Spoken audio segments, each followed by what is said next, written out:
va a estar a cargo de... Gracias.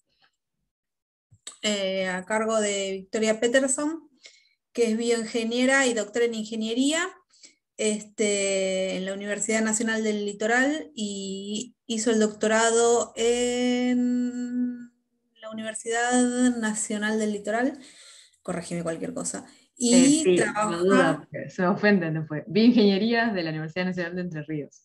Y, Eso, por bioingeniería la en Entre duda. Ríos, sí, me salté me salté un rengloncito. Bueno, y te uniste al INMAL y ahora estás en Estados Unidos, en el Brain Modulation Lab en Estados Unidos. Y bueno, y nos va a dar una charla sobre adaptación de dominio basado en transporte óptimo en interfaces cerebro-computadora. Así es. Bueno, gracias, Rocío. Imagino que todos pueden ver la pantalla. Cualquier cosa me avisan. Me suelen decir que está cortada, así que yo leo si algo hace falta.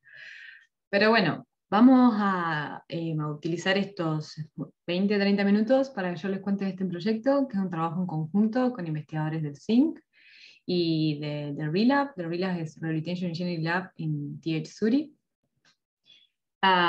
Así que, nada, contenta de contarles un poco esto. A ver si me deja pasar.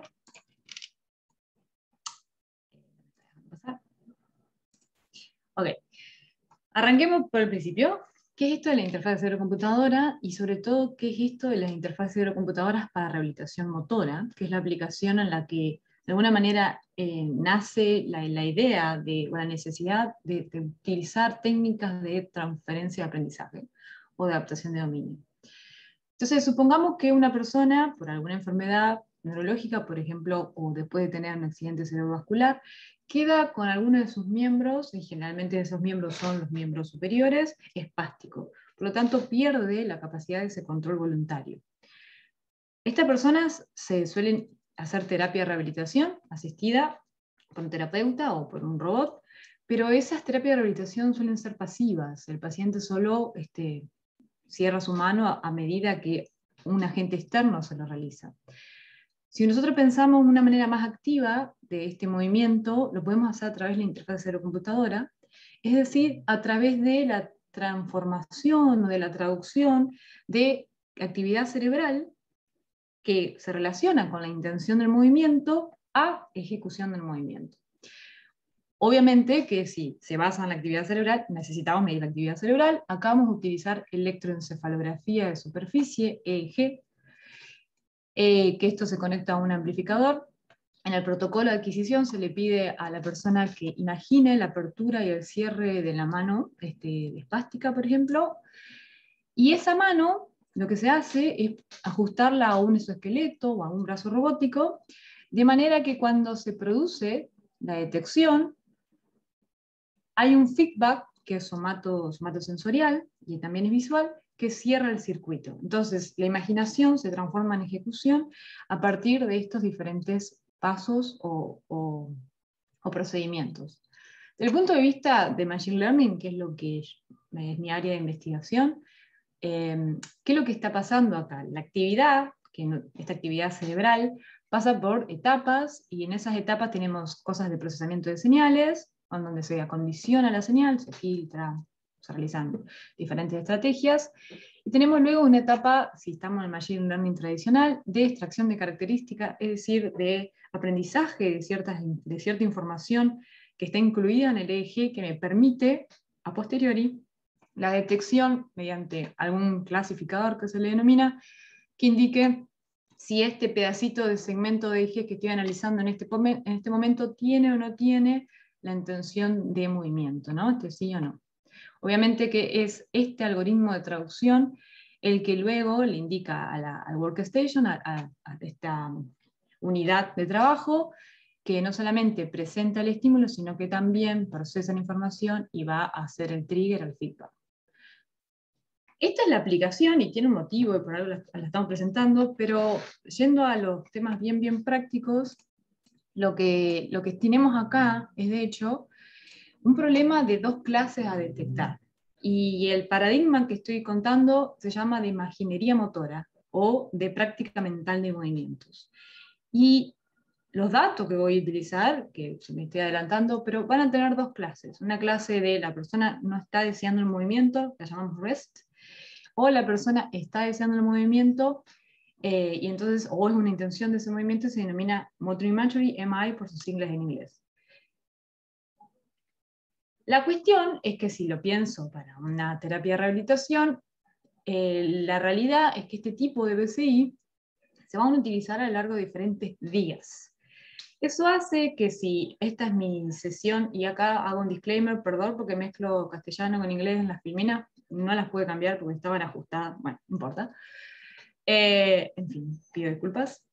La cuestión es que si yo tengo datos de la sesión 1 y las estrellitas marcan características que son informativas de la clase 1, no movimiento, y los romboides marcan características informativas de la clase 2, movimiento o intención de movimiento, en realidad.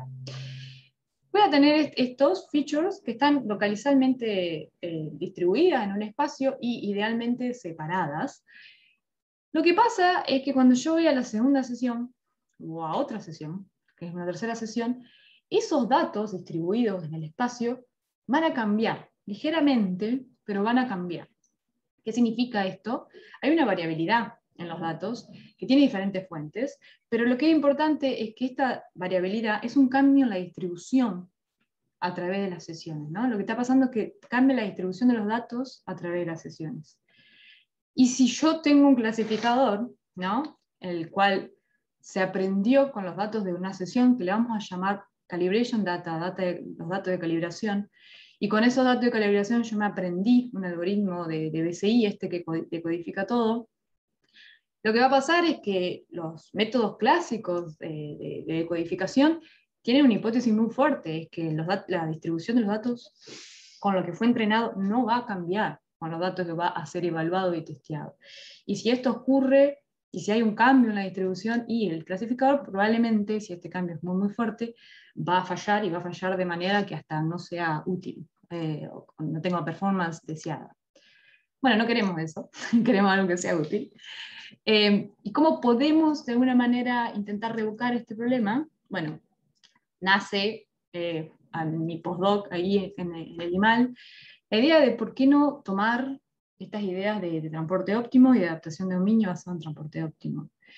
Y el problema, probablemente ustedes lo conocen, probablemente mejor que yo, pero es bastante viejo, del siglo XVIII, después lo retoman, Kantorowicz lo retoma en el siglo XX, pero el problema de transporte óptimo que busca resolver es cómo muevo esta masa, estos montoncitos de arena de A hacia B.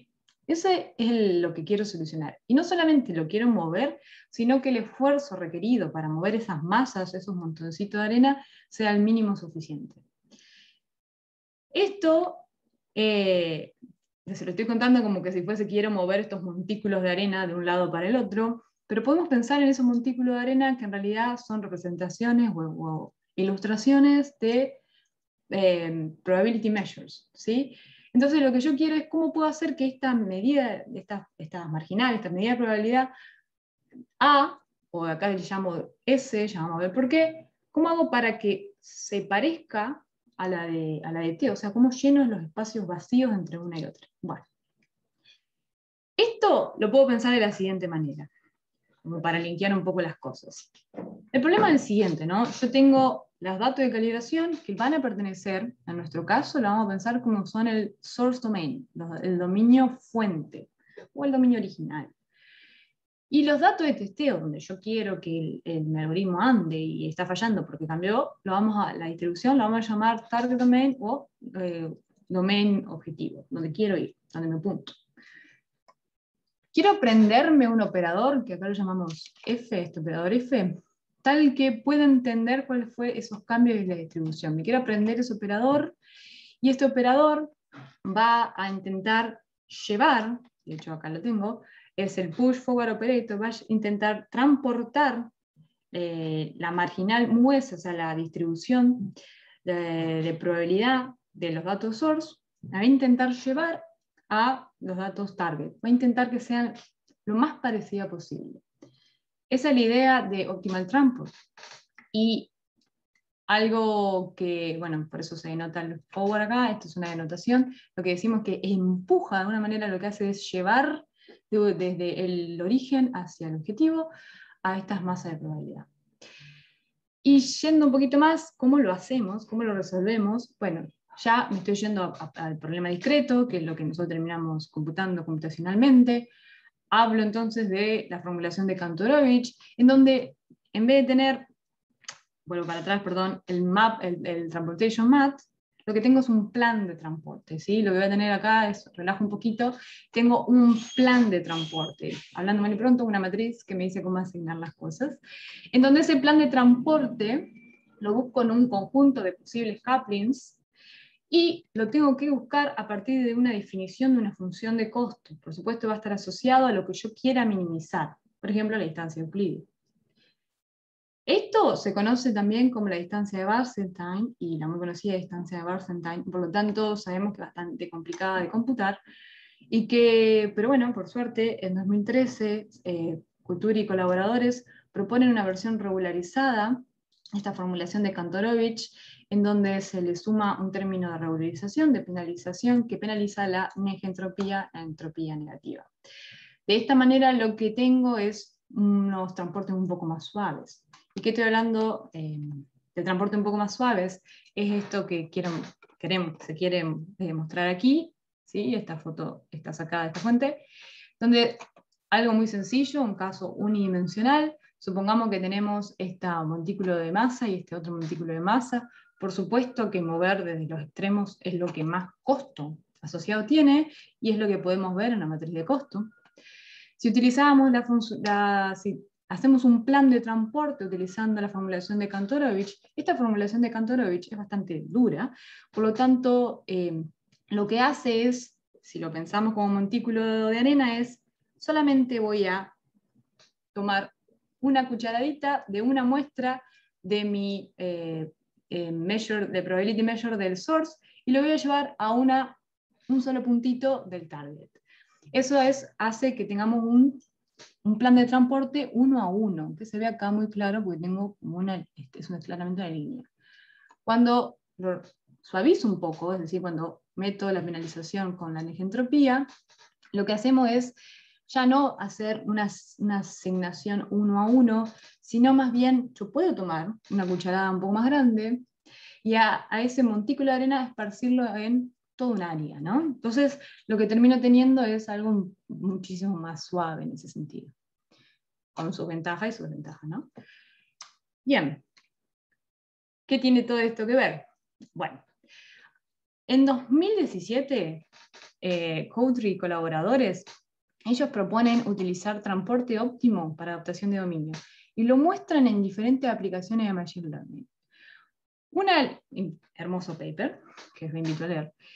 Pero nosotros acá, y teniendo en mente la aplicación que les conté al principio, algo que quisiéramos hacer es aprender este operador, este plan de transporte, no de los datos donde se aprendió el clasificador, hacia los datos donde quiero evaluar, sino al revés. Lo queremos hacer al revés, y tiene un fundamento práctico. ¿Por qué lo queremos hacer al revés? Entonces, acá tenemos una formulación nueva, donde la llamamos backward formulation, en donde lo que tenemos es, otra vez, vamos a tener dos dominios, el dominio fuente y el dominio target. Tenemos las features muy hermosamente distribuidas acá, y un clasificador aprendido en el dominio source, donde tengo los datos de calibración.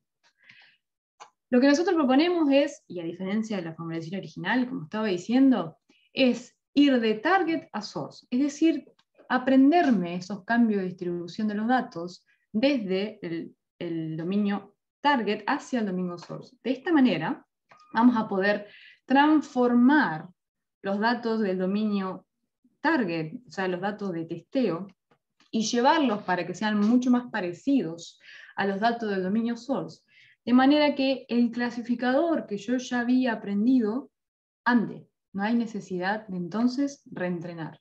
Evitamos completamente el reentrenamiento con esta estrategia, que es muy importante por el punto de vista de la aplicación. Entonces, ¿cómo? Esto es una idea general, pero cuando hablamos de adaptación de dominio y en BCI, acá hay algo que es muy importante, ¿no? Generalmente cuando uno hace cosas de machine learning que no requieran de la devolución de la etiqueta, es decir, de esta clasificación en tiempo real, uno puede a los datos de testeo quizá hacerle la transformación y no hay ningún problema, como se propone originalmente en ese paper. Pero acá lo tenemos que hacer en tiempo real. Por lo tanto, para hacerlo en tiempo real tiene que venir y yo ya dar la devolución de quiere o no quiere mover la mano. Tenemos restricciones de tiempo y también tenemos restricciones de datos. Entonces, para hacerla más sencilla, ¿cómo lo podemos hacer? Bueno, se me ocurrió lo siguiente. Tenemos los datos de calibración, siempre donde se aprende el clasificador, y los datos de testeo, que es una nueva sesión donde queremos evaluar el clasificador, donde queremos darle feedback al paciente. Tenemos entonces, queremos aprender de target a source.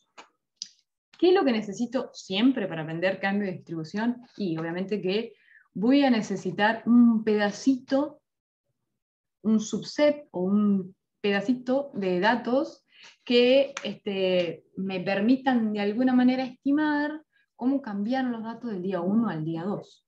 Y a este subset del source domain, del target domain, la llamamos conjunto de transporte, porque es en este conjunto en el que vamos a aprender el plan de transporte. Y una vez que está aprendido el plan de transporte, uno simplemente lo aplica y eso básicamente termina siendo una resolución matricial muy sencilla que no requiere de tiempo computacional. Ya lo vamos a mostrar por qué. Bueno, si estamos hasta acá, esto es un poco de todo, podemos pasar a los experimentos.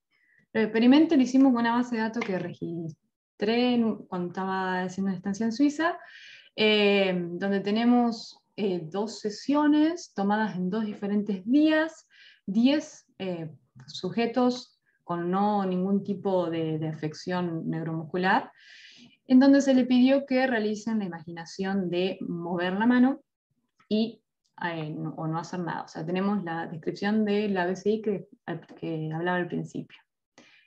A cada una de esas sesiones vamos a tener 160 intentos de imaginación o de relajación, 80 de cada clase. Lo vamos a dividir en 8 rondas. Las numeré del 0 al 7, no por Python, no hay un motivo. Están numeradas del 0 al 7, vamos a utilizar todas las primeras rondas, o sea, en realidad la sesión entera, para entrenar el clasificador. De la segunda sesión a la ronda 0, y por eso la llamé 0, que tiene solo 20 trials, o sea, 10 de cada clase, se va a llamar la ronda de recalibración. Este es el transportation set. Es el conjunto de datos con el cual yo voy a aprender los cambios de la distribución de los datos. Y todo el resto de las rondas van a ser las rondas de evaluación. Estamos simulando como que si la persona va un día, se calibra la BCI, va el segundo día, se toman unos poquitos datos y luego se hacen diferentes rondas que tienen descanso porque es bastante cansador el protocolo, pero en esas rondas se le provee feedback. Son simulaciones con datos reales. ¿Qué pasa acá? ¿Cómo lo podemos explicar? Bueno, esta gran bola de datos celeste son los datos que vienen a ser del dominio source. Y si yo quiero evaluar en tiempo real la ronda 1, es decir, darle feedback a la ronda 1 al paciente, lo único que tengo para aprender el transporte son los datos de la ronda 0. Aprendo el transporte, entonces me aprendo el plan de transporte, pero cuando vengo a la ronda 2 de evaluación, ya tengo información de las 2 rondas anteriores. Entonces me aprendo el plan de transporte utilizando R0 y R1, y así claramente lo hacemos sucesivamente para cada una de las rondas de evaluación, de manera de utilizar toda la información a priori que puedo tener para tener una mejor estimación del supuesto cambio en la distribución de los datos. Y esto es lo que tenemos. Acá en la tabla parece bastante aburrida, pero si se acuerdan teníamos 7 rondas, tenemos 10 sujetos, entonces estoy mostrando el promedio de clasificación, es un problema binario, por lo tanto el by chance es 50%. Acá está el accuracy promedio alrededor de todos los sujetos y todas las rondas. Lo que hacemos es comparar nuestra estrategia utilizando un regularizador que le mostré antes o un regularizador que utiliza la información por grupo, la subgrupo, probablemente lo conozcan. La formulación normal en la cual se reentrena el clasificador ¿sí? El del paper que mencionaba. 2 conocidos métodos de adaptación de dominio, de data alignment, que se usan en BCI. Un método que reentrena absolutamente todo, o sea, vienen nuevos datos y reentreno todo, y el método que no haría nada, el cual esperaríamos que sea el que más falle, ¿no? Y de hecho, bueno, pobre, es bastante pobre la clasificación si no hacemos nada, pero por ejemplo en la primera ronda, con nuestra estrategia, ¿sí? Se llegan a un 73% cuando teníamos un 64%. En términos generales, acá lo que vemos es que si bien estos, perdón, y esto no lo dije, estos 2 métodos son métodos que también tienen que reentrenar el clasificador, lo que vemos es que esto estadísticamente no hay diferencias significativas en utilizar nuestra propuesta o propuestas del estado del arte que requieren el reentrenamiento, lo cual es una ventaja. Pero otra cosa que se nos ocurrió en el momento que lo estábamos haciendo era, ¿no estaríamos pidiendo demasiado? Decir que este conjunto de datos que pasó un tiempo antes, y realmente los datos de eje cambian mucho a lo largo del tiempo, no es pedirle demasiado que sean totalmente buenos para predecir estos cambios en la distribución. ¿Por qué no hacemos algo, y esto está mal el título, algo que sea trial a trial? Es decir, que yo me aprenda la distribución de los datos a cada trial que aparece. Entonces, para eso, lo que hacemos es utilizar el trial actual en el aprendizaje del transporte. Eso es bastante rápido, pero claramente tuve que esperar, necesito un volumen de datos, entonces vamos a seguir asumiendo que tenemos estos 20 trials solamente de recalibración, y a un nuevo trial yo me aprendo el transporte, lo aplico, viene otro nuevo trial, puedo usar todo lo que tengo a disposición, lo aplico, y así sucesivamente, ¿no? Entonces estamos utilizando no solo la ronda de calibración, sino el dato actual para poder predecir el cambio. Y lo que vemos, y acá solamente por cuestiones de la gráfica no hacerla tan largo, muestro los resultados con nuestro método, lo que vemos es que hay claramente una tendencia, ¿sí? Muy superior en utilizar esta estrategia, ¿no?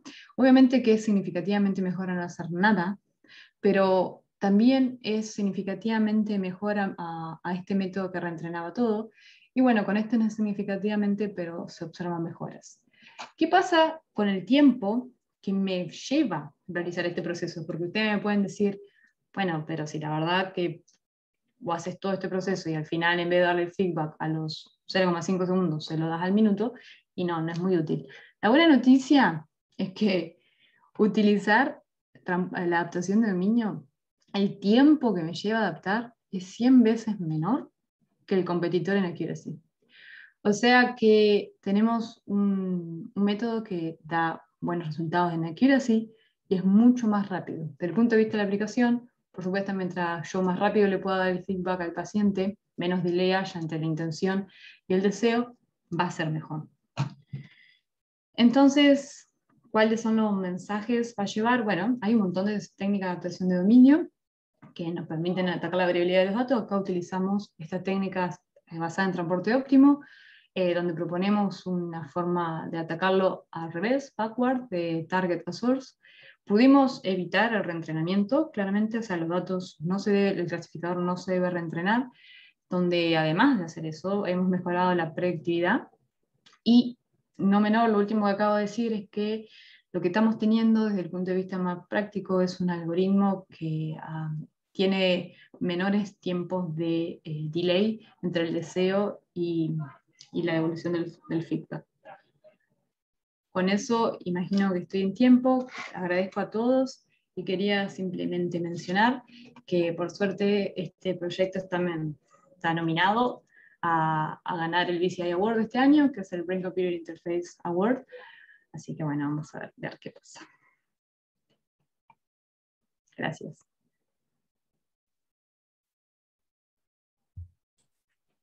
Bueno, aplauso. Gracias, Victoria, muy interesante. No sé, ¿alguna pregunta? Hay unos aplausos virtuales. Pongo la presentación por las dudas, si sale algo de ahí. Dale. Bueno. ¿Preguntas? Dijiste, Victoria, ¿cómo se elige el sample subset? Ah, no lo dije. Eso es muy... Es muy importante. Y eso sí, ese subset está bueno, para. Este R0 es fijo. Y, o sea que yo solamente tengo 20 trials para aprenderme los cambios de distribución. Hay un teoremita que dice que para tener un buen plan de transporte, la cantidad de masa, digamos, que tenés de los dos dominios debe ser parecida. Entonces, si acá tengo 160 trials y acá tengo 20, como que convendría hacer este aprendizaje de la distribución de los datos utilizando 20 del dominio source, si voy a tener 20 del dominio fuente. Y ahí vino todo un proceso de realmente computacionalmente hicimos un algoritmo, que no es la gran cosa, pero termina siendo como, dame el mejor subconjunto de datos del dominio fuente, tal que en un conjunto, uno lo hace bien de Machine Learning, ¿no? Tengamos los datos de entrenamiento, los datos de validación, los datos de testeo, tal que en la validación tenga la máxima accuracy. Entonces me elijo los 20 trials, tal que en el momento de validación tienen la mejor performance, y ahí es donde me aprendo el transporte. Eso, obviamente que consume tiempo computacional, pero eso lo haces antes de arrancar, o sea, en el momento de, bueno, tengo los 20 datos, te hago todo este proceso, y ahí arranca la decodificación. Por eso no consume tiempo de adaptación, es tiempo de calibración. Algo que no dije, esto está todo abierto, y no sé si lo puse, en mi GitHub están los códigos de todo esto. Mi GitHub es Peterson, y están los códigos de esto libres, con todas las simulaciones, y unos demos también. Gracias, Vicky. Buenísimo. ¿Alguna otra pregunta? ¿Comentario?